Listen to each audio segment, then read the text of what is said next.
ഞങ്ങളുടെ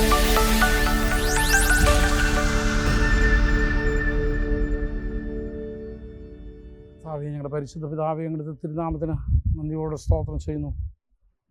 തിരുവചനം പഠിക്കുവാൻ വീണ്ടും ഒരു അവസരം കൂടെ നൽകി തന്നില്ലപ്പാ. തിരുവചനത്തിലെ സത്യങ്ങളെ കാണുവാൻ ഞങ്ങളുടെ കണ്ണുകളെ പ്രകാശിപ്പിക്കണമേ. ദൈവജനത്തെ അനുസരിപ്പാൻ ഞങ്ങളുടെ ഹൃദയത്തെ ഏകാഗ്രമാക്കുവാൻ സഹായിക്കണമേ. ബുദ്ധിയും സകല ജ്ഞാനത്താൽ ഞങ്ങളെ നിറയ്ക്കണമേ. കൃപയും മഹത്വം അങ്ങയ്ക്ക് യേശുവിൻ നാമത്തിൽ തന്നെ. ആമേൻ. നമ്മൾ ബയോഗ്രഫിക്കൽ സ്റ്റഡീസാണ് പഠിച്ചുകൊണ്ടിരിക്കുന്നത്. എന്ന് പറഞ്ഞാൽ വേദപുസ്തകത്തിൽ പ്രതിപാദിക്കപ്പെട്ടിരിക്കുന്ന വ്യക്തികളെ ആസ്പദമാക്കി എങ്ങനെ പ്രസംഗിക്കണമെന്ന് ഇതാണ് നമ്മൾ പഠിക്കുന്നത്. രണ്ട് രീതിയിൽ ആ പ്രസംഗം തയ്യാറാക്കാമെന്ന് ഞാൻ പറഞ്ഞു. ഒന്ന്, ദ ബയോഗ്രഫിക്കൽ, അദ്ദേഹത്തിൻ്റെ ജീവചരിത്രത്തെ ആസ്പദമാക്കി, എവിടെ ജനിച്ചു, എങ്ങനെ ജനിച്ചു, അതെല്ലാം ഇങ്ങനെ. രണ്ട്, അദ്ദേഹത്തിൻ്റെ സ്വഭാവത്തെ ആസ്പദമാക്കി. സ്വഭാവത്തെ ആസ്പദമാക്കി എന്ന് പറയുമ്പോൾ പോസിറ്റീവ് ആൻഡ് നെഗറ്റീവ് ക്യാരക്ടേഴ്സ് വേണം. അനുകരിക്കാൻ കൊള്ളാവുന്നതും ഒഴിവാക്കേണ്ടതുമായ സ്വഭാവങ്ങൾ എന്തൊക്കെ നമ്മൾ അതിനകത്ത് കാണുന്നു എന്ന് നമ്മൾ നോക്കണം. ഇനി അതെങ്ങനെ ആ പ്രസംഗം തയ്യാറാക്കുമെന്നുള്ളതാണ് നമ്മൾ കണ്ടുകൊണ്ടിരിക്കുന്നത്. അതിലെ 4 കാര്യങ്ങൾ നമ്മൾ പഠിച്ചു കഴിഞ്ഞു അല്ലേ? എന്തൊക്കെയാണ് നമ്മൾ പഠിച്ചത്? ആദ്യം, ഏത് വ്യക്തിയെക്കുറിച്ചാണോ നമ്മൾ പ്രസംഗിക്കാൻ ആഗ്രഹിക്കുന്നത് ആ വ്യക്തിയെ നമ്മൾ തിരഞ്ഞെടുക്കണം. രണ്ടാമത്, അദ്ദേഹത്തെക്കുറിച്ച് വേദപുസ്തകത്തിൽ എവിടെല്ലാം പരാമർശിച്ചിട്ടുണ്ടോ ആ വേദഭാഗങ്ങളെല്ലാം നമ്മൾ എന്ത് ചെയ്യണം? പരതിയെടുക്കണം. മൂന്നാമത്, അദ്ദേഹത്തിൻ്റെ ജീവിതത്തിൽ നടന്ന സംഭവങ്ങളെ നമ്മൾ എന്ത് ചെയ്യണം? ക്രമമായി എഴുതണം. നാലാമത് എന്ത് പറഞ്ഞേ? അത് ക്രോണോളജിക്കൽ രീതി അനുസരിച്ച് ആ എഴുതുന്നത് എന്ത് ചെയ്യുന്നു? പലതും നമുക്ക് ഓർമ്മയുണ്ട്, അതെല്ലാം നമ്മൾ എഴുതി വെച്ചു. എന്നിട്ട് ഇനി അതെന്തുവാ? കാലഗതി അനുസരിച്ച് ഏതാദ്യം നടന്നത് എന്നുള്ളതനുസരിച്ച് നമ്മൾ എന്ത് ചെയ്യണം? എഴുതിയെടുക്കണം. കാരണം എന്നാന്ന് ചോദിച്ചു കഴിഞ്ഞാൽ, ഒരു മനുഷ്യൻ്റെ തന്നെ ജീവിതത്തിലെ ഒരേ വിഷയങ്ങൾ തന്നെ 2 പ്രാവശ്യം ഉണ്ടാകുമ്പോൾ പ്രതികരിക്കുന്ന രീതി വ്യത്യസ്തമായിരിക്കും. ഒരേ സംഭവത്തോടുള്ള ബന്ധത്തിൽ. കഴിഞ്ഞ ഒരു 20-25 വയസ്സുള്ള സമയത്ത് നമ്മളൊരു വിഷയം കൈകാര്യം ചെയ്ത പോലെ ആയിരിക്കത്തില്ല ഒരു 50-60 ആയി കഴിഞ്ഞാൽ. സെയിം വിഷയത്തിന് തന്നെ എന്ത് ചെയ്തു? വ്യത്യസ്ത മനോഭാവം വന്നു, കുറേ കൂടെ ഇരുത്തം വന്നു. നമുക്ക് നമ്മുടെ സ്വഭാവത്തിന്, നമ്മുടെ രീതികൾക്കെല്ലാം ഒത്തിരി വ്യത്യാസം വന്നു. 25 വയസ്സിൽ എടുത്തുചാട്ടം ഇപ്പോൾ 50-ാം വയസ്സിൽ എന്ത് ചെയ്യത്തില്ല, നമ്മൾ കാണിക്കില്ല. ഒത്തിരി വ്യത്യാസം വന്നു. നമുക്ക് അന്നേരം തോന്നും അയാൾ തന്നെയാണോ ഇത് എന്ന് തോന്നുന്ന രീതിയിൽ നമ്മുടെ ജീവിതത്തിൽ ഒത്തിരി മാറ്റങ്ങൾ വന്നു. നമ്മൾ സാധാരണ പറയും ജീവിതം നമ്മെ പഠിപ്പിച്ചു എന്ന് പറയും അവിടെ അല്ലേ? നമ്മുടെ ജീവിതം നമ്മളെ എന്ത് ചെയ്തു? പഠിപ്പിച്ചു. ആദ്യത്തെ പോലുള്ള എടുത്തുചാട്ടമൊന്നും ഇപ്പോൾ ഇല്ല. അന്ന് ഷൗട്ട് ചെയ്യുമായിരുന്നു, ഇന്ന് മൗനമായിട്ടിരിക്കുക. കേട്ട് എന്തെങ്കിലും പറയുന്നതിന് മുൻപ്, ഷൗട്ട് ചെയ്യേണ്ട എന്തെങ്കിലും പറയുന്നതിന് മുമ്പ് തന്നെ 1-2 പ്രാവശ്യം നമ്മൾ ചിന്തിച്ചിട്ട് എന്ത് ചെയ്യത്തുള്ളൂ? മറുപടി പറയത്തുള്ളൂ. അപ്പം ഇതെല്ലാം നമ്മൾ നോക്കണം. ഇദ്ദേഹം എങ്ങനെ ആദ്യം പ്രതികരിച്ചത്, ഇപ്പം പ്രതികരിക്കുന്നത് അങ്ങനെ. ഇദ്ദേഹത്തിൻ്റെ ജീവിതത്തിലെ എല്ലാ സംഭവങ്ങളെയും നമ്മളെടുത്ത് നമ്മൾ പഠിക്കും. അഞ്ചാമത്തത്, ഉദാഹരണം പറഞ്ഞാൽ, ഈ അഞ്ചാമത്തിലോട്ട് കയറുന്നതിന് മുൻപ് മോശയുടെ ജീവിതത്തെ നമുക്ക് പ്രധാനമായിട്ട് 3 ഘട്ടങ്ങളായിട്ട് തിരിക്കാൻ പറ്റും. ആദ്യത്തെ 40 വർഷം എവിടെയായിരുന്നു? കൊട്ടാരത്തിൽ അല്ലേ? ഫറവോൻ്റെ കൊട്ടാരത്തിൽ. അവിടെ എന്തോ അവൻ ചെയ്തിരുന്നത്? Learning to be somebody. എനിക്ക് ആരെങ്കിലും ആയിത്തീരണമെന്നുള്ള ചിന്തയോടെ അവിടെ പഠിക്കുന്ന മുഴുവൻ. Learning to be somebody. അത് കഴിഞ്ഞാൽ പിന്നത്തെ ഒരു 40 വർഷമുണ്ട്. അതെവിടെയാ? അമ്മായിപ്പൻ്റെ ആടുകളെ മേച്ച് അല്ലേ മിദ്യാനി കഴിയുക. അവിടെ എന്തോ പഠിച്ചത്? Learning to be nobody. ഞാൻ ആരുമല്ലെന്ന് പഠിച്ചവിടെ. കാരണം ഇത്രയും വലിയ വിദ്യാഭ്യാസമൊക്കെ കിട്ടിയിട്ട് ഇപ്പോഴും ആടിനെ തീറ്റേണ്ട ഒരു ഗതികേട്. ആടിനെ തീറ്റുക എന്ന് പറഞ്ഞാൽ അത്ര വലിയ ശ്രേഷ്ഠമായ ജോലിയൊന്നുമല്ല. അതും അമ്മായിപ്പൻ്റെ ആടിനെ തീറ്റണമെങ്കിൽ അതിനേക്കാൾ കഷ്ടമാണ്. കാരണം ഒരിക്കലും നമുക്ക് സാറ്റിസ്ഫൈ ചെയ്യാൻ പറ്റാത്ത ഒരു ഗ്രൂപ്പാണ് ആര്? Father in laws. കാരണം ഹൈ എക്സ്പെക്റ്റേഷൻസ് ഉണ്ടായിരിക്കും മരുമക്കളെക്കുറിച്ച്. ഹൈ എക്സ്പെക്റ്റേഷനാണ്. അപ്പോൾ എത്ര നിനക്ക് ഇതിലും നല്ലത് കിട്ടില്ലായിരുന്നു എന്ന് എന്ത് ചെയ്യും? ചോദിച്ചുകൊണ്ടേയിരിക്കും. അപ്പോൾ അതിലൊരു കാര്യം മനസ്സിലായി, ഞാൻ ഈ പഠിച്ചതൊന്നും ലേണിംഗ് ടു ബി നോബഡി. ആദ്യത്തെ എന്തായിരുന്നു? ആദ്യത്തെ 40 ലേണിംഗ് ടു ബി സംബഡി. ആരെങ്കിലും ആയിത്തീരാൻ വേണ്ടിയുള്ള ശ്രമമായിരുന്നു ആദ്യത്തെ 40 വർഷം. രണ്ടാമത്തെ 40 വർഷം ആരും അല്ല എന്നുള്ളതാണ് അവൻ എന്ത് ചെയ്ത് 40 വർഷം കൊണ്ട് പഠിച്ചത്. അവസാനത്തെ 40 വർഷം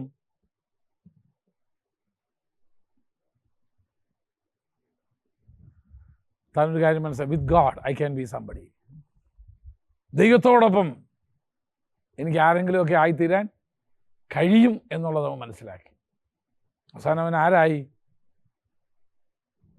അതാണ് ഏറ്റവും ആരായേ? ലോകത്തിലെ മോശയ്ക്ക് ലഭിക്കാവുന്ന ഏറ്റവും വലിയ പദവി ഏതായിരുന്നു അറിയാമോ? പറഞ്ഞോ. ഓക്കെ ഓക്കെ ഓക്കെ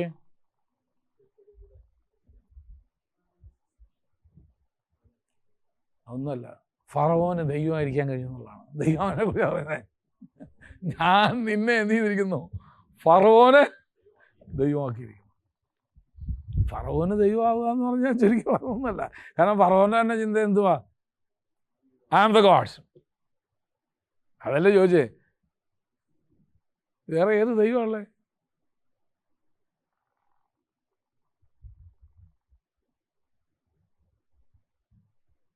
അന്നത്തെ രാജാക്കന്മാരുടെ എല്ലാം ചിന്ത എന്തുവായിരുന്നു? They are gods. അതുകൊണ്ട് ഡി ചോദിച്ചേ, നിന്നെ എൻ്റെ കയ്യിൽ നിന്ന് വിടുവിക്കാൻ പറ്റുന്ന ദേവൻ ആരാന്നുള്ളതിന്? I am the supreme God. ആര് പറഞ്ഞു? രാജാവ് ശത്രുഘ്ന മേശക പേദനോട് പറഞ്ഞു, എൻ്റെ കയ്യിൽ നിന്ന് വിടുവിക്കാൻ പറ്റുന്ന ഏത് ദൈവമാണടാ? I am the supreme. അത് അന്നത്തെ രാജാക്കന്മാരുടെ മുഴുവൻ ഒരു ചിന്തയാണ്. ദേ ആർ ദ, അവർ കാണുന്ന ദൈവമാണെന്നുള്ളതായിരുന്നു. ദൈവം ഫറവോനോട് പറഞ്ഞു, അല്ല ദൈവം മോശയോട് പറഞ്ഞു, ഞാൻ നിന്നെ അവന് ദൈവമാക്കാൻ. That's the greatest honour that Moses can ever get. ദൈവമായിരിക്കാന്ന് പറഞ്ഞത്, അതും ഫറവോൻ്റെ. അതല്ല എങ്ങനെ അനുഭവിച്ചതെന്നുള്ളതാണ് നേരത്തെ പറഞ്ഞത്. ദൈവത്തെ കാണാനും ദൈവശക്തി അനുഭവിക്കാനും ദൈവശബ്ദം കേൾക്കാനും ദൈവമായിട്ടൊരു എൻകൗണ്ടറൊക്കെ ആ ദൈവമാണ് പറഞ്ഞത് മോശയോട്, I am going to make you the God of Pharaoh. ഞാൻ നിന്നെ ഫറവോൻ്റെ മേലെ ദൈവമാക്കാൻ പോവുക. സോ മോശയ്ക്ക് ഒരു കാര്യം മനസ്സിലായി, with God I can be somebody. അത് എന്ന് തിരിച്ചറിയോ? അന്ന് തൊട്ട് ശുശ്രൂഷ ആരംഭിക്കുകയാണ്. ഒരു കാര്യം ഓർത്തോണം, വിത്ത് ഗാഡ്, വിത്ത് ഗാഡ്, ദൈവത്തോടുകൂടെ എനിക്ക് ചിലതൊക്കെ ചെയ്യാൻ കഴിയും. ദൈവം കൂടെ എൻ്റെ കൂടെ ഉണ്ടെങ്കിൽ. അതുകൊണ്ടാണ് മോശ എപ്പോഴും പറയുന്നൊരു കാര്യം, നിൻ്റെ സാന്നിധ്യം കൂടെ ഇല്ലെങ്കിൽ എന്നെ എന്ത് ചെയ്യരുത്, അയക്കരുത്. Because I know that only with you all these things are possible. നീ എൻ്റെ കൂടെ ഉണ്ടെങ്കിലേ ഈ കാര്യമൊക്കെ എന്ത് ചെയ്യുള്ളൂ, ഈ ആട്ടവും കഥയൊക്കെ നടക്കത്തുള്ളൂ. അതുകൊണ്ട് നീ നിൻ്റെ സാന്നിധ്യം ഇല്ലെങ്കിൽ ഞാൻ പോവില്ല. You are so adamant. ശുശ്രൂഷയിൽ നമുക്ക് അതും തിരിച്ചറിയാൻ കഴിയും. ചിലപ്പോൾ ഒക്കെ കുറേ ഒരു പദവിയൊക്കെ എത്തുമ്പോൾ നമുക്കും തോന്നുന്നത് ഇനിയിപ്പോൾ തമ്പുരാൻ ഇല്ലെങ്കിലും, കാരണം പാടാൻ അറിയാം, വായിക്കാൻ അറിയാം, എല്ലാം അറിയാം, ദൈവമൊന്നും ഇല്ലെങ്കിലും കുഴപ്പമൊന്നുമില്ല. പൈസ ഉണ്ടെങ്കിൽ കാര്യം, പൈസ കൊണ്ടുകൊണ്ട് ഒരു കാര്യം നടക്കില്ല. തമ്പുരാൻ ഒരു മഴ അയച്ചാൽ നീ ഇത് മുടക്കിയ മുതലെല്ലാം പോക്കാ. അപ്പോൾ എവിടേക്കോ നമ്മുടെ ആളുകളിൽ നിന്ന് ആ ഒരു ബോധ്യം നഷ്ടപ്പെട്ടോ എന്നൊരു സംശയം എനിക്ക്. ശുശ്രൂഷയിലായി കഴിയുമ്പോൾ, കുറച്ചൊക്കെ നമ്മുടെ കയ്യിൽ കൂടെ നടക്കുമ്പോൾ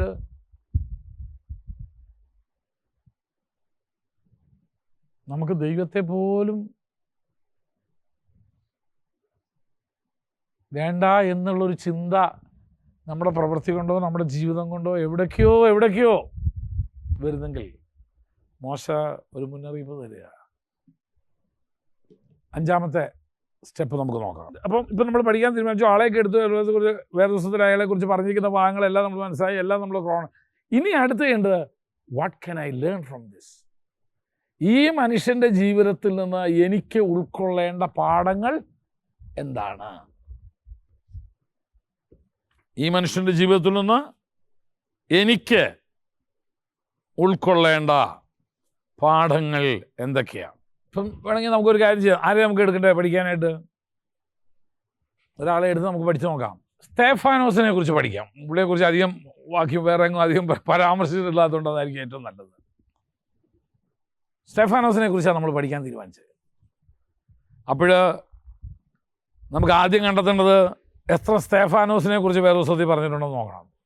ഭാഗ്യവശാൽ ഒരു സ്തേഫാനോസേ ഉള്ളൂ. സെബസ്ത്യാനോസ് അല്ല കേട്ടോ, സ്തേഫാനോസ് ഒരെണ്ണേ ഉള്ളൂ. അപ്പോൾ കുറച്ചുകൂടെ എളുപ്പമാണ് നമുക്ക് പഠിക്കാനായിട്ട്, കാരണം തലവേദന അധികമില്ല. എവിടേക്കാണ് സ്തേഫാനോസിനെ കുറിച്ച് പറഞ്ഞിരിക്കുന്നത്? അതാണ് നമ്മുടെ രണ്ടാമത്തെ. ആദ്യം നമ്മൾ കണ്ടുപിടിച്ചു. ഏതാ? ഒരു ഉദാഹരണം എഴുതിക്കോ വേണമെങ്കിൽ. ഒരു കേസ് സ്റ്റഡി എടുത്ത് പഠിക്കാൻ പോവാ. സ്തേഫാനോസിനെ ആദ്യം പേര് തിരഞ്ഞെടുത്തു. സ്തേഫാനോസിനെ കുറിച്ച് പഠിക്കണം. കാരണം വേറെ ദിവസത്തിൽ അധികമൊന്നും കുറച്ച് നാളെ ജീവിച്ചുള്ളൂ.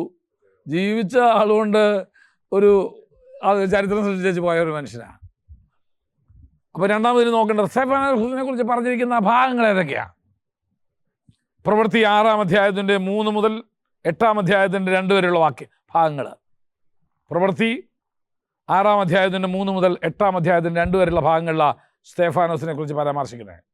പിന്നെ പ്രവൃത്തി 11-19, പിന്നെ പ്രവൃത്തി 22-20. ഇത്രയും ഭാഗങ്ങളെ സ്തേഫാനോസിനെ കുറിച്ച് എന്ത് ചെയ്തിട്ടുള്ളൂ? പരാമർശിച്ചിട്ടുള്ളൂ. അപ്പോൾ അതെല്ലാം നമ്മൾ എഴുതി. ഇനിയിപ്പോൾ അടുത്ത് ചെയ്യേണ്ടത് എന്തുവാ? അത് വായിക്കുക എന്നുള്ളതാണ്. എത്ര പ്രാവശ്യം വായിക്കണം? എത്രയും പ്രാവശ്യം വായിക്കാമോ വായിക്കണം. എന്ന് പറഞ്ഞാൽ ശരിക്കും സ്തേഫാനോസിനെ കുറിച്ച് ഒരു ക്ലിയർ കട്ട് പിക്ചർ കിട്ടുന്നത് വരെ. ഞാൻ ഇന്ന് എൻ്റെ ഒരു വലിയ മണ്ടത്തരം കണ്ടുപിടിച്ചേ. എന്നെക്കുറിച്ച് കുറച്ച് കാര്യം ഞാൻ എഴുതാൻ തുടങ്ങിയപ്പോൾ എനിക്കറിയാത്ത കുറേ ഇൻഫർമേഷൻ ഉണ്ടായിരുന്നു. ഇനിയിപ്പോൾ ചോദിക്കാൻ നിവൃത്തിയില്ല. ചേച്ചിയോട് ചോദിക്കാൻ ചേച്ചി ജീവനോടില്ല, അപ്പനോട് ചോദിക്കാൻ അപ്പൻ ജീവനോടില്ല, അമ്മയോട് ചോദിക്കാൻ അമ്മയും ജീവനോടില്ല. ഇനി ആ ഇൻഫർമേഷൻ കിട്ടാൻ ഞാൻ ഒരു കാര്യം പറയാം. നിങ്ങൾ ജീവനോടിരിക്കുന്ന കാലത്ത് ഇതൊക്കെ ഒന്ന് കളക്ട് ചെയ്ത് വെക്കുക. അപ്പൻ്റെ ചരിത്രം, അമ്മയുടെ ചരിത്രം, ഒരു രക്ഷയില്ലാണ്ടായിപ്പോയി.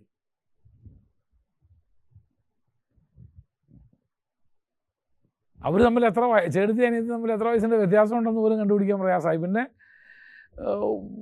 ചേട്ടത്തിയുടെ ഭർത്താവിനെ വിളിച്ച് ഡേറ്റ് ഓഫ് ബർത്ത് എടുത്ത്, എൻ്റെ ഭാര്യയുടെ പിന്നെ എനിക്കറിയാമല്ലോ, കുറേ പരതേണ്ടി വന്നു.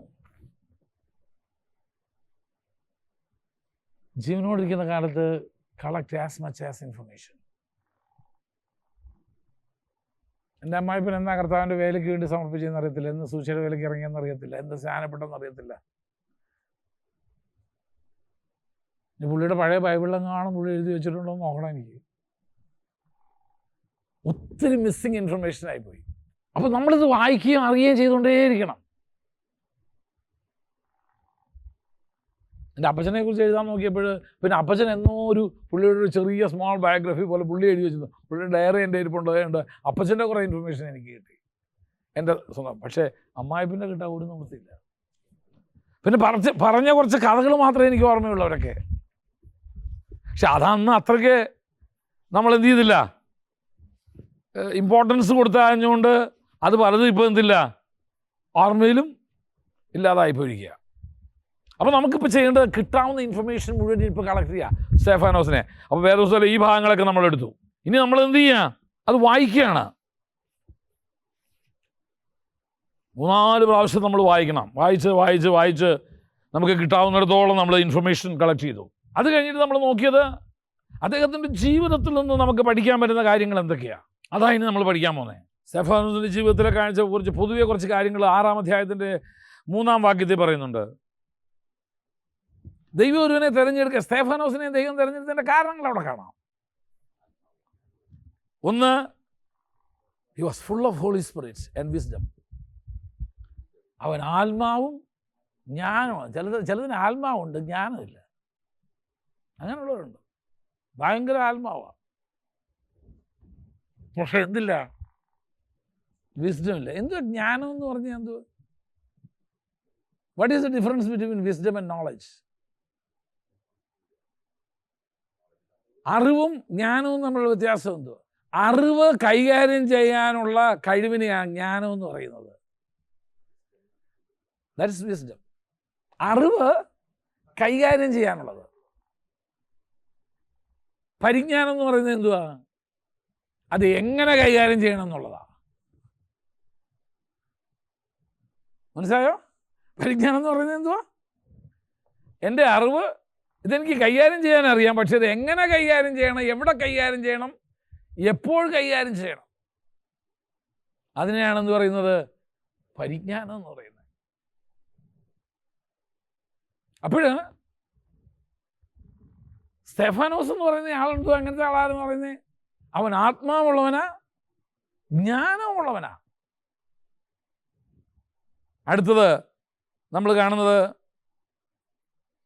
വായിച്ചു താഴെ വാക്യ 6-ാം അധ്യായത്തിൻ്റെ 3 മുതൽ താഴെയുള്ള വാക്യങ്ങൾ വായിരേ. ആകയാൽ സഹോദരന്മാരെ, ഇത് എന്തിനാ ഇത് ഇവരെ ഏതിനു വേണ്ടിയാണ് തിരഞ്ഞെടുക്കുന്നതെന്ന് ഓർത്തോണം. എന്തിനാ ഇവരെ തിരഞ്ഞെടുക്കുന്നത്? മേശമേൽ ശുശ്രൂഷിക്കാനാ. എന്ന് പറഞ്ഞാൽ എന്തുവാ? അടുക്കള കാര്യങ്ങളാണ് നോക്കുന്നത്. എല്ലാ ദിവസവും രാവിലെ നിന്ന് പത്രോസ ഇന്ന് എന്തിട്ടോ കൂട്ടാൻ വെക്കേണ്ടതെന്ന് ചോദിക്കാൻ. കാരണം അവിടുത്തെ ഓഡിയൻസ് എന്ന് പറയുന്നത്, അവിടുത്തെ ഇപ്പോൾ അവരോട് കൂടെ ഉള്ളവർ ആരൊക്കെയാ? എങ്ങനത്തെ വിധവന്മാര്? യഹൂദന്മാരും യവനരും കൂടെ ചേർന്നൊരു കമ്മ്യൂണിറ്റിയാണ് ഇപ്പം. 6-ാം അധ്യായത്തിനൊന്ന്. ആ കാലത്ത് ശിഷ്യന്മാരിങ്ങനെ, കാരണം 3000 കഴിഞ്ഞു, പിറ്റേന്ന് 5000 ആയി, പിന്നെ ഇനിയിപ്പോൾ എണ്ണാൻ പറ്റാത്തതായി. അതെ, ആദ്യം മുഴുവൻ വിശ്വാസികളല്ല ഉള്ളത്, ശിഷ്യന്മാരേ ഉള്ളൂ. അതാണ് എൻ്റെ വിശേഷം. അത് കർത്താവ് പറഞ്ഞേക്കുന്നത് എന്തുവാ? ശിഷ്യന്മാരെ ഉളവാക്കാനാണ് പറഞ്ഞേക്കുന്നത്. അപ്പൊ അക്കാലത്തെ വിശ്വാസികളെ വിളിച്ചിരുന്നത് എന്തുവാ? ശിഷ്യന്മാരെന്നാ. അപ്പൊ ആ ശിഷ്യന്മാരുടെ എണ്ണം എന്ത് ചെയ്തിരിക്കുക? ഇപ്പം പെരുകി വന്നിരിക്കുക. എന്ന് പറഞ്ഞാൽ എണ്ണാൻ പറ്റാത്തമായി. നമുക്ക് പാസ്റ്റർമാരുടെ എണ്ണ കൂടുതൽ അല്ലേ? ഓക്കെ, എന്നിട്ട് ആ ആ ആ യവന ഭാഷയും എബ്രായ ഭാഷക്കാരും തമ്മിൽ വളരെ ശ്രദ്ധിക്കണത്. ഇവിടെ എബ്രായ ഭാഷ എന്ന് പറഞ്ഞാൽ, എബ്രായ ഭാഷക്കാരെന്ന് പറയുന്നത് തനി യഹൂദന്മാരാ. തുടരുത്, പിടിക്കരുത്, നോക്കരുത്, അങ്ങനെ സ്ട്രിക്റ്റ് ഡൈറ്റേറിയൻ കീപ്പ് ചെയ്യുന്നവരാര്? യഹൂദ ഭാഷക്കാര്. അവിടെയാണ് എവിടുന്നുള്ള ജനം വന്നേക്കുന്നത്? ഗ്രീക്സ് ജാതികളിൽ നിന്നുള്ള കുറേ പേര് കൂടെ ഇത് ചെയ്തു. അപ്പോൾ ഇതിനകത്തൊരു ചെറിയ വിധവമാർക്ക്, എനിക്ക് തോന്നുന്നത് ഒരു ഗ്രീക്ക് വിധവ വന്നപ്പം അത് മാറിക്കരുതെന്ന് പറഞ്ഞാണ് വേണമെങ്കിൽ. ഞാൻ അങ്ങോട്ട് നീങ്ങിയത് ഇവരുടെ കൊടുത്ത് കഴിയിട്ട് അതിപ്പോഴും ഉണ്ട്. അതുകൊണ്ടാണ് പൗലോസ് വളരെ ശക്തമായി ബലഹീനതയെ ചേർത്തുകൊള്ളണം എന്നാണ് പറയണേ. എപ്പോൾ പോയാലും എവിടെ ചെന്നാലും വീക്കർ സെക്ഷൻ. കാരണം അവർ സ്വയവേ ഒരു അപകർഷതാബോധമുള്ളവരാ. ഏതാ എന്നെ അംഗീകരിക്കുമോ, എന്നെ. അപ്പോൾ അവരെ എന്ത് ചെയ്യണം നമ്മൾ? അവർക്ക് ആ ഫീലിംഗ് പോലും അവർക്കില്ലാത്ത രീതിയിൽ വേണം നമ്മൾ എന്ത് ചെയ്യേണ്ടത്.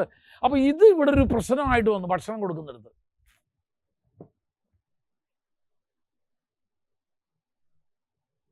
വലിയ കംപ്ലൈൻറ്റ് എവിടെ എത്തി? താഴോട്ട് വായിച്ചോ.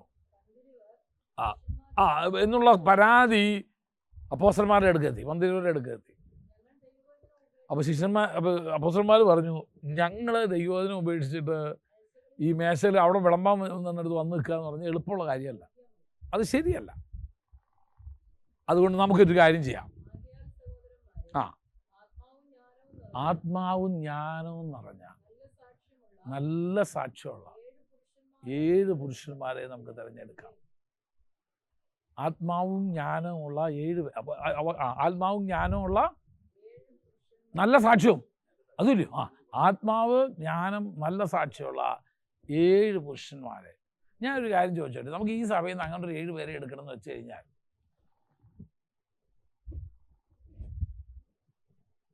നമ്മുടെ പേര് ആരെങ്കിലും സജസ്റ്റ് ചെയ്യൂ? ആത്മാവ് മാത്രം പോരാ, ജ്ഞാനം വേണം, നല്ല സാക്ഷ്യം വേണം.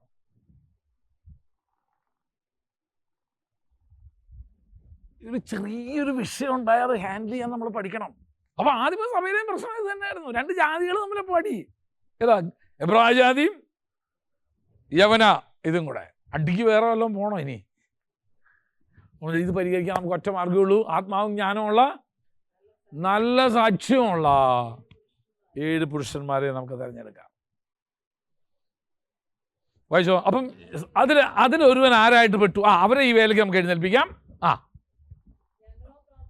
ഞങ്ങൾ പ്രാർത്ഥനയിലും വചനധ്യാനത്തിലും ഞങ്ങൾ ഇരുന്നോളാം. ഓക്കെ, എല്ലാവർക്കും ബോധ്യമായി.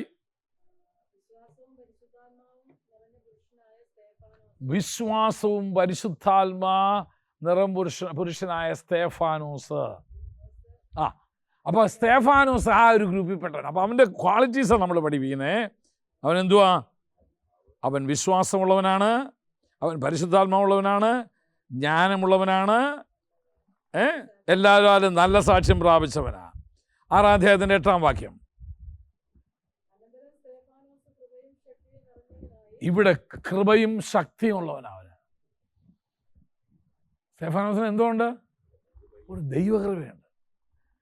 ചിലരെ കണ്ടാൽ നമുക്ക് ദൈവകൃപ ഉണ്ടെന്ന് പോലും തോന്നില്ല. അവൻ്റെ വാക്ക് കേട്ടാലും തോന്നില്ല. അവന് ദൈവകൃപയുണ്ട്, പരിശുദ്ധാത്മാവിൻ്റെ ശക്തിയും അവനിലുണ്ട്. 7-ാം അധ്യായത്തിൻ്റെ 2 മുതലുള്ള വാക്യം കൊണ്ടത് വായിച്ച സ്തേഫാനോസിൻ്റെ അടുത്തൊരു ഗുണം കാണാം.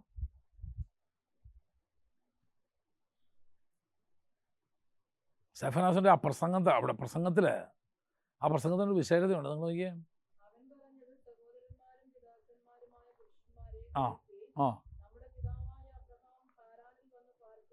നോക്കിക്കേ, തിരുവെഴുത്ത് ചൊവ്വ അറിയാവുന്ന ഒരുത്തൻ. ഇനി അങ്ങോട്ടുള്ള സ്തേഫാനോസിൻ്റെ പ്രസംഗം നോക്കിക്കാൻ, പഴയ നിയമത്തെ മുഴുവൻ മൂപ്പരെന്ത് അടുക്കി കാച്ചി കുറുക്കി അങ്ങോട്ട് കൊടുക്കുന്നത് എന്ന് പറഞ്ഞാൽ അതുപോലെ വചനപരിജ്ഞാനമുള്ളത്. ഏതിൽ മേശയെ ശുശ്രൂഷിക്കുന്നവന് ഇത്രയും യോഗ്യത വേണമെങ്കിൽ, ഏത് മേശയെ ശുശ്രൂഷിക്കുന്നവന് സാമ്പാറിൻ്റെ കഷ്ണം അറിയാനും പാത്രം കഴുകാനും ചോറ് വിളമ്പി കൊടുക്കാനും ഉള്ളവന് ഇത്രയും ശുശ്രൂഷ, കാരണം ഇത്രയും യോഗ്യത വേണമെങ്കിൽ നമ്മളൊക്കെ ഓരോ ശുശ്രൂഷയ്ക്കും ഓരോരുത്തരെ തിരഞ്ഞെടുക്കുമ്പോൾ എന്തുമാത്രം നമ്മൾ അവരെ പരിശോധിക്കണം എന്നറിയാമോ? നമ്മൾ തൊലിപ്പുറം മാത്രമേ നോക്കുള്ളൂ. വെളുത്താണോ കറുത്താണോ? അപ്പോൾ നമ്മൾ സ്തേഫാനോസിൻ്റെ യോഗ്യതകളാണ് കണ്ടിട്ടൊക്കെ പഠിച്ച മുഴുവനും. അപ്പോൾ സ്തേഫാനോസിൻ്റെ ജീവിതത്തിൽ നമ്മൾ കുറച്ചുകൂടെ അടുത്ത് ഇങ്ങനെ പഠിക്കാൻ പോവുക. ഇവൻ്റെ പ്രസംഗത്തെ നോക്കി, ഇവൻ്റെ ജീവിതത്തെ നോക്കി, ഇവൻ്റെ മരണത്തെ ഒന്ന് നോക്കിക്കേ. ഇവൻ്റെ മരണവും യേശുവിൻ്റെ മരണവും തമ്മിൽ കുറച്ച് ചില പാരൽസ് കാണാൻ കഴിയും. സ്തേഫാനോസ് മരിക്കാൻ നേരത്ത് പറയുന്നൊരു കാര്യമുണ്ട്.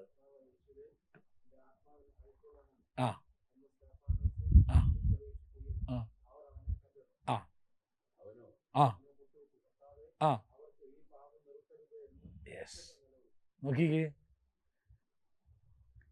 പിതാവേ ഇവർ ചെയ്യുന്നതിനെന്നറിയാകിയാൽ ഇവരോട് ക്ഷമിക്കണമേ. ആരുടെ പ്രാർത്ഥന? കർത്താവിൻ്റെ പ്രാർത്ഥന. ഇവിടുത്തെ പ്രാർത്ഥന എന്താ? ഇവൻ്റെ പ്രാർത്ഥന എന്താ? കർത്താവേ അവർക്ക് ഈ പാപം നീ കണക്കിടരുതല്ലേ, നിർത്തല്ലേ. ഇതവർക്കെതിരെ നീ എന്ത് ചെയ്യരുത്? കണക്കാക്കരുത്. യേശു പിതാവിൻ്റെ കയ്യിലേക്ക് ആത്മാവിനെ ഏൽപ്പിച്ചതുപോലെ ഇവിടെ സ്തേഫാനോസും എൻ്റെ ആത്മാവിനെ തൃക്കൈയിലേക്ക് ഞാൻ എന്ത് ചെയ്യുന്നു? തരുന്നു. അവരുടെ ആ മരണം തമ്മിലുള്ള ആ സിമിലാരിറ്റി ഉണ്ടോ? ഇതൊക്കെയാണ് നമ്മൾ പഠിക്കണ്ടേ, ഇതൊക്കെയാണ് നമ്മൾ സൂക്ഷിച്ച് നോക്കണ്ടേ.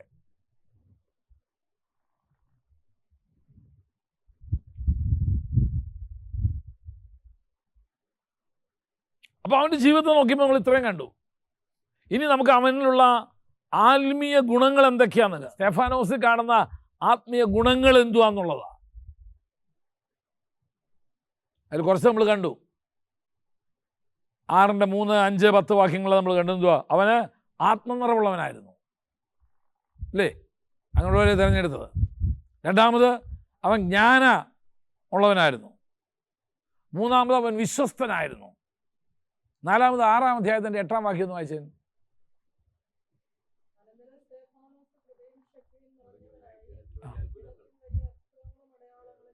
നോക്കി, അവിടെ നമുക്കൊരു കാര്യം മനസ്സിലാക്കാനായിട്ട് കഴിയുന്നത്, he was available himself to, ദൈവത്തിനെ തന്നെ ഉപയോഗിക്കാനായിട്ട് എറിഞ്ഞു കൊടുത്തൊരു മനുഷ്യനായിരുന്നു. മേശമേൽ ശുശ്രൂഷിക്കാൻ തുടങ്ങിയവന് ഇപ്പോഴെന്ത് ചെയ്യാൻ തുടങ്ങിയൂടെ? അത്ഭുതങ്ങളും അടയാളങ്ങളും ചെയ്യുന്ന ഒരു ശുശ്രൂഷയിലേക്ക് അവൻ മാറിയ. He made himself available to. ദൈവമേ, എന്നെ തെരഞ്ഞെടുത്തത് മേശമേലെ ശുശ്രൂഷിക്കാം, പക്ഷെ ഞാൻ എന്തും ചെയ്യാം. He made himself available. നമ്മുടെ ഇടയിൽ ചിലരുണ്ട്, എന്നെ പാടാൻ വിളിച്ചതാണ്, ഞാൻ പാടുക മാത്രമേ ഉള്ളൂ. ഏതോ ആ കസേര ഒന്നും എടുത്ത് അങ്ങോട്ട് ഇടണമെന്ന് പറഞ്ഞപ്പം എന്നെ പാടാൻ വിളിച്ചേക്കാം, ഞാൻ കസേര ഒന്നും എടുത്തിട്ടില്ല. നീ പാടാൻ പോകുന്നേ ഉള്ളൂ. ഉറപ്പാ. Make yourself available. എന്തും ചെയ്യാനായിട്ട് നിന്നെ തന്നെ എന്ത് ചെയ്യേ? അങ്ങ് സമർപ്പിച്ചു കൊടുക്കുക. നമ്മളെല്ലാം ദൈവം ഉപയോഗിക്കണമെന്ന് ആഗ്രഹിക്കുന്നുണ്ട്, പക്ഷെ നീ ഒരു കാര്യം പറഞ്ഞാൽ കേൾക്കണില്ലല്ലോ. ദൈവത്തിന് ഉപയോഗിക്കാനാ പറഞ്ഞേ. നീ ഇത് ചെയ്യേ, നീ ഈ കാര്യം ചെയ്യേ, എന്നിട്ട് വേണം എനിക്ക് നിന്നെ എന്ത് ചെയ്യാനായിട്ട് അടുത്ത കാര്യം ഏൽപ്പിക്കാം. പക്ഷെ നീ അത് ചെയ്യില്ല.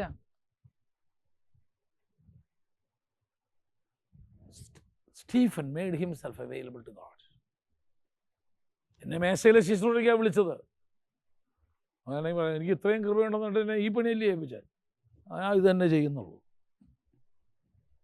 എനിക്ക് ഇത്രയും കൃപയുണ്ടെന്ന് പറഞ്ഞിട്ട് തന്നെയല്ലേ എന്നെ എന്ത് ചെയ്ത് ഈ പണിക്ക് ഏൽപ്പിച്ച്. ഞാൻ വരുന്നില്ല, ഞാൻ പാടുന്നില്ല, ഞാൻ പ്രാർത്ഥിക്കുന്നില്ലെന്ന്. വേണ്ട, ആര് പോയി? You missed your chance. സ്റ്റീഫനെ കുറിച്ച്, സ്റ്റെഫാനോസിനെ കുറിച്ച് കാണുമ്പോൾ അടുത്ത ഹി മെയ്ഡ് ഹിംസെൽഫ് ടു. അടുത്തത് 10-ാം വാക്യം, 6:10.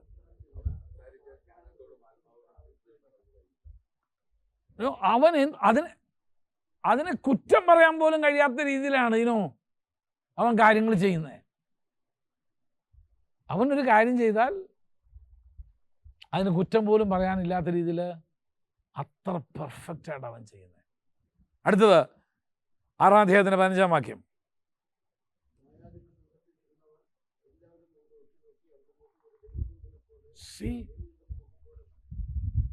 അവൻ്റെ മുഖത്ത് നോക്കി അവനൊരു ദൈവദൂതനാന്ന് കാണുന്ന രീതിയിലായിരുന്നു അവൻ്റെ അപ്പിയറൻസ് പോലും. 7-ാം അധ്യായത്തിൻ്റെ 51 മുതൽ 53 വരെ എന്ത് ബോൾഡായിട്ട് അവൻ പറഞ്ഞെന്നറിയാമോ? എന്തോ വിളിച്ചേ? ശാഠ്യക്കാരും ഹൃദയത്തിനും ചെവിക്കും പരിചേതനയില്ലാത്ത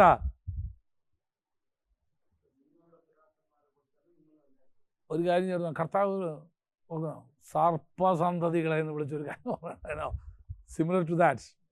ശാഠ്യക്കാര് എന്ത് ബോൾഡായിട്ടാ ഇവൻ കാര്യങ്ങൾ പ്രസന്റ് ചെയ്യുന്നത്. 7-ാം അധ്യായത്തിൻ്റെ 60-ാം വാക്യം.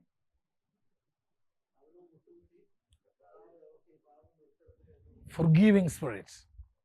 താൻ അവരോട് ക്ഷമിച്ചു. ഞാനൊരു കാര്യം പറയാം, നമ്മൾ ക്ഷമിക്കാത്തവരോട് കർത്താവ് അവരോട് ക്ഷമിക്കണമെന്ന് നമുക്ക് പറയാൻ കഴിയത്തില്ല. First you have to forgive. ആദ്യം നമ്മൾ ക്ഷമിക്കണം. ബ്രദറെ, ഞാൻ ക്ഷമിച്ചേക്കുന്നു, കർത്താവേ നീ അവനോട് ക്ഷമിക്കണേ. ഒരു ഫൊർഗീവിങ് സ്പിരിറ്റ് കാണാം. 8-ാം അധ്യായത്തിൻ്റെ 2-ാം വാക്യം. He was respected by others. മറ്റുള്ളവരാൽ മാനിക്കപ്പെട്ട, ബഹുമാനിക്കുന്നവരായിരുന്നു. സ്തെഫാനോസ് എന്ന് പറഞ്ഞാൽ അവരുടെ മുട്ടിടണം. അതുപോലെ അവർക്ക് സ്തെഫാനോസിനെ ബഹുമാനമായിരുന്നു. ഇതെല്ലാം നമ്മൾ എവിടുന്നാണ് കണ്ടുപിടിച്ചത്? സ്തെഫാനോസിന് ഇത് തന്നെ ഉണ്ട് നമുക്ക് പ്രസംഗിക്കാൻ. അപ്പം സ്തെഫാനോസ് എന്നൊരു വ്യക്തിയിൽ നിന്ന് നമുക്ക് പഠിക്കാൻ കഴിയുന്ന ഒത്തിരി അനുഭവങ്ങളുണ്ട്.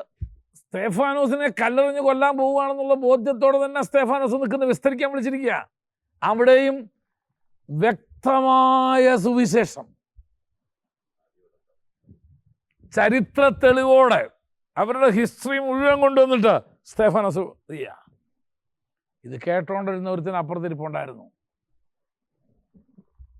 ആരാ? ശൗല്. നിന്റെ വസ്ത്രം സൂക്ഷിക്കുന്നവനാ. വസ്ത്രം സൂക്ഷിപ്പുകാരൻ മാത്രമൊന്നുമല്ല, വസ്ത്രത്തിൻ്റെ അടുക്കലായിരിക്കുന്നെങ്കിലും ചെവി ഇപ്പുറത്ത. ഇവൻ എന്തുവായി പറയുന്നതെന്നായിരുന്നു ഇവൻ. ന്യായപ്രമാണം സംബന്ധിച്ച് അനന്യനായ ഒരുത്തനാണ് ഇപ്പോൾ എന്ത് ചെയ്യുന്നത്? സ്തെഫാനോസിൻ്റെ പ്രസംഗം എന്ത് ചെയ്യുന്നത്? കേൾക്കുന്നത്. ഞാനൊരു കാര്യം പറയാം, ഏത് സന്ദർഭങ്ങളിലും ഏത് പ്രതികൂലത്തിൻ്റെ മധ്യേ കൂടെ നമ്മൾ കടന്നു പോകും, വേദനയുടെ മധ്യേ നമ്മൾ കടന്നു പോകുമ്പോഴും നമ്മുടെ വായിൽ നിന്ന് എന്തുവാ വരുന്നതെന്ന് ആളുകൾ ശ്രദ്ധിക്കുന്നുണ്ട് കേട്ടോ. തത്തുല്യമായൊരു ഭാഗം നിങ്ങൾക്ക് കാണാം. ഇത്ര വേദനയുടെ നടുവിലാണ് സ്തെഫാനോസ് നിൽക്കുന്നത്. കൊല്ലം പോവുക, അവനെ അറിയാം, സ്തെഫാനോസ് അറിയാം. ഒരുപക്ഷെ അതൊക്കെ ആയിരിക്കാം കാരാഗ്രഹത്തിൽ കിടന്നപ്പോൾ അർദ്ധരാത്രിയിൽ പാടി സ്തുതിക്കാനായിട്ടൊക്കെ പൗലോസിനെ പ്രേരിപ്പിച്ചത്. അവിടെ നിന്നാണ് അവിടെ ഉള്ളവരെല്ലാം അത് ശ്രദ്ധിച്ചുകൊണ്ടിരുന്നത്. എവറി ടൈം നമ്മളൊരു കാര്യം ഓർത്തോണം കേട്ടോ. നമ്മൾ വഴക്കൂടുമ്പോഴും വീട്ടുകാരും നാട്ടുകാരും ശ്രദ്ധിക്കുന്നുണ്ടെന്ന് ഓർത്തോണം. ഈ ചില പെണ്ണുങ്ങൾക്ക് ഒരു സൂക്കേടുണ്ട്. ആ പെണ്ണുങ്ങൾക്കേ ഉള്ളൂ ആ സൂക്കേട്. 4 പേര് ഇടി അടുത്ത് വല്ലതും കേൾക്കട്ടെ, ഞാൻ ഇല്ലാത്ത വല്ലതും പറയണ്ടോ, അപ്പോഴായിരിക്കും ഫുൾ വോളിയത്തിൽ എന്ത് ചെയ്യുന്നേ. പലരും പറയുന്നത് കേട്ടിട്ടുണ്ട്. നീ ഒന്ന് പതുക്കെ പറ, ഇവിടെ കേട്ടാ പോരെ. കേട്ട് അപ്പോഴേക്കും ഫുൾ വോളിയത്തിലിറങ്ങുക.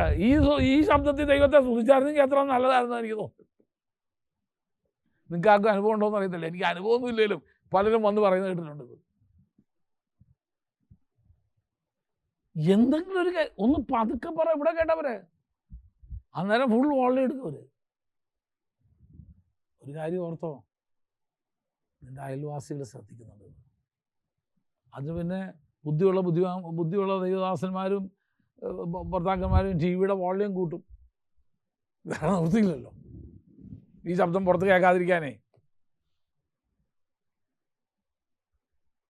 നാളെ പുറത്തിറങ്ങി നടക്കേണ്ടത് ആർക്കാ? ദൈവദാസനല്ലയോ? ചോദിക്കില്ലോ, ഇന്നലെ എന്ത് വരുന്നു പാസ്റ്റർ അവിടെ വലിയ ഒരു ചെറിയ എന്തോ പറയും. ഭാര്യ ആത്മാവിലായെന്ന് പറയണോ? എന്തോ പറയൂ ഈ പാവത്താൻ. എത്രയോ ദൈവദാസന്മാരുടെ കഥ എനിക്കറിയാം. എന്ത് ചെയ്യാനാ? നമ്മൾ 5ാമത്തെ പോയിന്റിലാണ് നിൽക്കുന്നത് അല്ലേ? അവിടെ നമ്മൾ എന്തോ ചെയ്യുന്നേ? ആ വ്യക്തിയുടെ ജീവിതത്തിലേക്ക് നമ്മൾ നോക്കുക. നമുക്ക് എന്തൊക്കെ പഠിക്കാനുണ്ട്, ആ മനുഷ്യൻ്റെ ജീവിതത്തിൽ എന്തൊക്കെ പാളിച്ച വന്നിട്ടുണ്ട്, ആ മനുഷ്യൻ്റെ ജീവിതത്തിൽ നമുക്ക് ഉൾക്കൊള്ളാൻ കഴിയുന്ന ആത്മീയ പാഠങ്ങൾ എന്താ, അതൊക്കെ നമ്മൾ എഴുതി വയ്ക്കണം. 3 പോയിന്റ് കിട്ടിയാൽ നിർത്തരുത്, മുഴുവൻ പഠിച്ചോണം, മുഴുവൻ എഴുതി വയ്ക്കണം. 6ാമത്തത്, ഇതിലേതെങ്കിലും യേശു ക്രിസ്തുവിൻ്റെ സ്വഭാവത്തോട് താതാത്മ്യപ്പെടുന്നുണ്ടോ? നമ്മൾ കണ്ടുപിടി ചിലതൊക്കെ. സ്തെഫാനോസിന്റെ ഈ സ്വഭാവങ്ങളിൽ ഏതെങ്കിലും വേറെ ആരെയെങ്കിലും നമുക്ക് കാണാൻ കഴിയുന്നുണ്ടോ? ക്രിസ്തുവിലോ, മറ്റപ്പോസ്തലന്മാരിലോ, പഴയ ഭക്തന്മാരിലോ അല്ല, നമ്മുടെ ഇന്നത്തെ കാലത്ത് ജീവനോടിരിക്കുന്ന ആരെല്ലെങ്കിലും ഇതിലേതെങ്കിലും നമുക്ക് കാണാൻ കഴിയുന്നുണ്ടോ?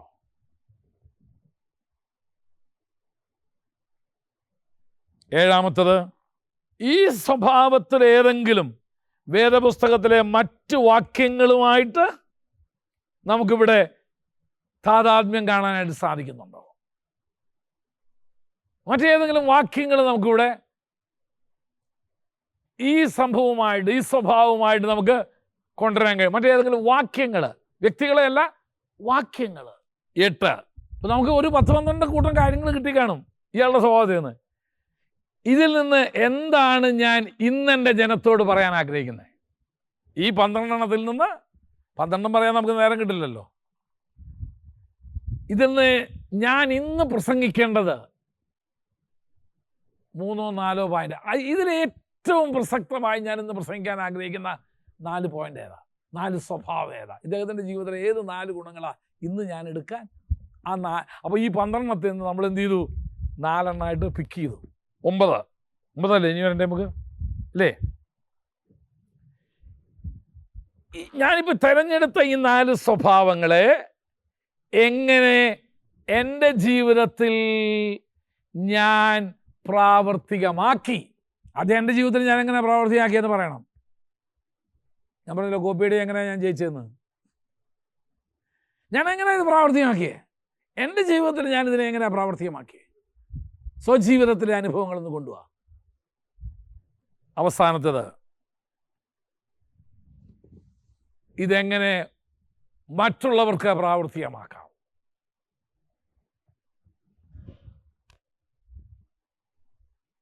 അപ്പോൾ ഇത് സമ്പൂർണ്ണമായി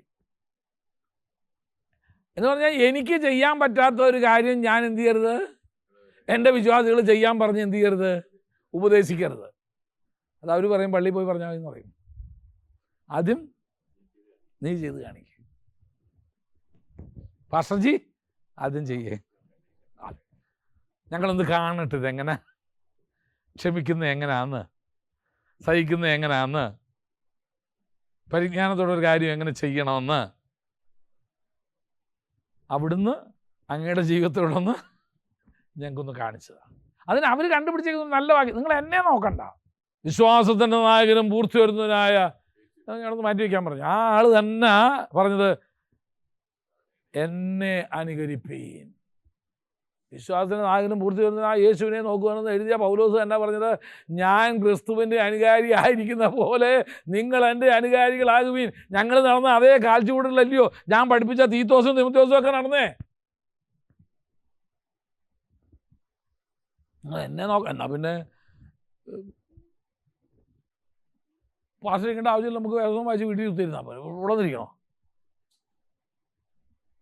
ഞങ്ങൾക്ക് ആവശ്യം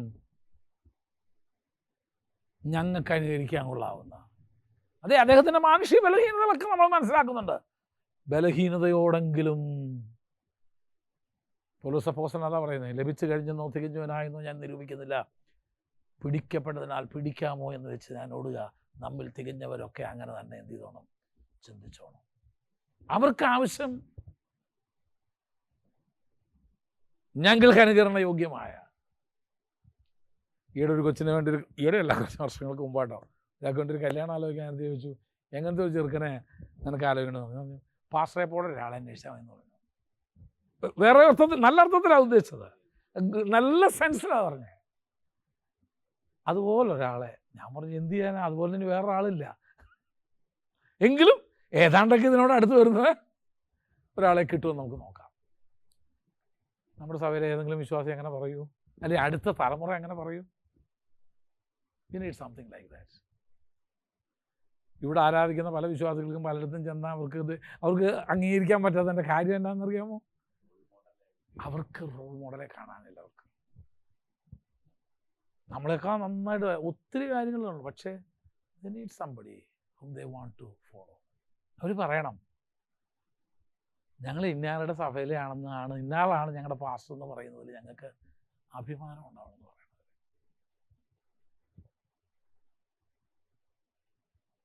കഴിഞ്ഞ ദിവസം ബി ജി ഓഫീസും എനിക്കറിയത്തില്ലായിരുന്നു അവർ നമ്മുടെ പ്രോഗ്രാം സ്ഥിരം വാച്ച് ചെയ്യുന്നവരാണ്.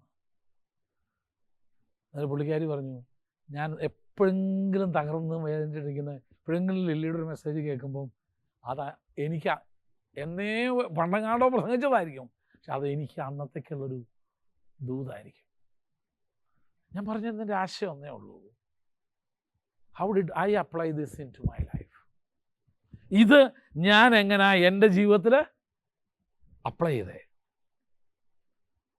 നമുക്ക് പറയാം. ഞാൻ ഇന്നലെ ഒരാളോട് സംസാരിക്കേണ്ടി വന്നു. എനിക്ക് അവർ ഭയങ്കര ഒരു ചെറിയൊരു വിഷയത്തോടുള്ള ബന്ധത്തിൽ ആംഗ്ലയും പെങ്ങളുമൊക്കെ നമ്മൾ ഭയങ്കരമായിട്ട് വെറുത്ത് വിഷമിച്ചിരിക്കുക.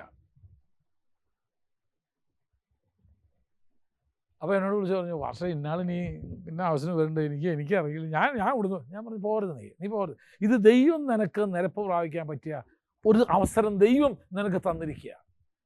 നീ അവൻ്റെ വീട്ടിലോട്ടല്ല പറഞ്ഞത്, അവൻ നിൻ്റെ വീട്ടിലേക്ക് വരായപ്പോൾ. പണ്ടുള്ളതോ പാളയത്തൂരതോ ഒന്നും പറയരുത്, എനിക്ക് പഴയതൊന്നും മിണ്ടി പോരുത്.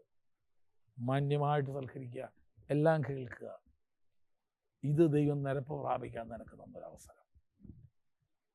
എന്നെ വളരെ വേദനിപ്പിച്ച ഒരാളുടെ വീട്ടിലൊരു മരണം നടന്നെന്ന് ഞാൻ അറിഞ്ഞു. എന്നെ വളരെ വേദനിപ്പിച്ച ഒരാളാണ്.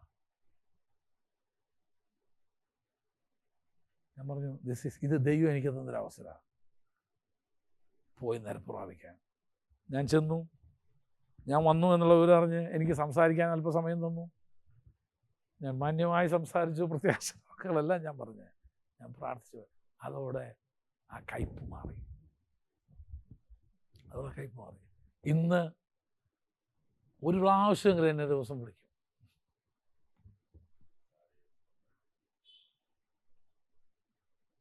ദൈവം തരുന്നൊരവസരമായിരുന്നു.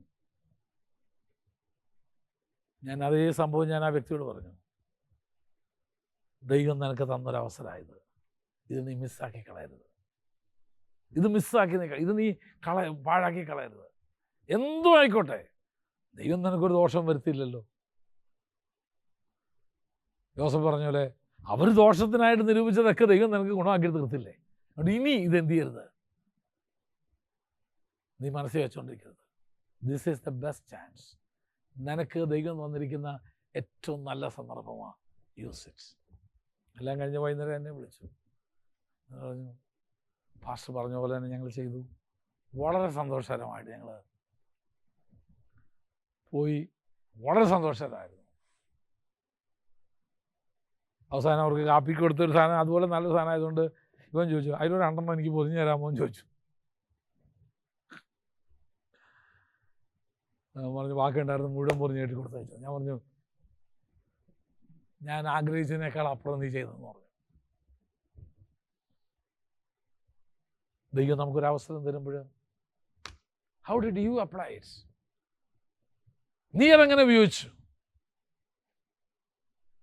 അത് നീ പറ. അത് അവർക്ക് മാതൃകയായിരിക്കണം. അപ്പോൾ പ്രസംഗത്തിൻ്റെ അവസാനം കൊണ്ടുവരേണ്ടത് ആപ്ലിക്കേഷൻ പാർട്ട്. എല്ലാവരുടെയും ജീവിതത്തിൽ നിന്ന് നമുക്കിതുപോലെ വ്യാപനമുണ്ട്. എല്ലാവരുടെയും ജീവിതത്തിൽ നമുക്കുണ്ട് പഠിക്കാനായിട്ട്. അപ്പോൾ അത് കഴിഞ്ഞു. രണ്ടും ഇതിനകത്ത് നമ്മൾ നോക്കി. ഏതാ? ജീവചരിത്ര പഠനവും നമ്മൾ നോക്കി, സ്വഭാവ രൂപീകരണം നോക്കി. ഇനി ആരെങ്കിലും ഒരാളെ നമുക്ക് എടുക്കണമല്ലോ.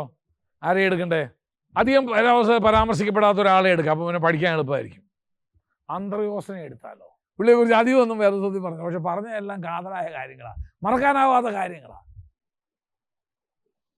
അന്ത്രയോസ് ചെയ്തിട്ടുള്ളത്. അധികമൊന്നും പുള്ളിയെക്കുറിച്ചൊന്നുമില്ല, ബൈബിളിൽ പറഞ്ഞിട്ടില്ല. പക്ഷെ പറഞ്ഞ സംഭവങ്ങളൊക്കെ ഉണ്ടല്ലോ, അതൊക്കെ മറക്കാൻ പറ്റത്തില്ല.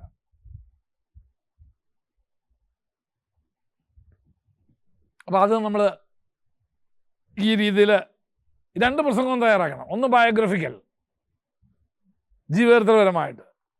മറ്റൊന്ന് സ്വഭാവ, അന്ത്രയോസിൻ്റെ ജീവിതത്തിലെ സ്വഭാവങ്ങൾ. ദൈവം എല്ലാവരെയും അനുഗ്രഹിക്കട്ടെ.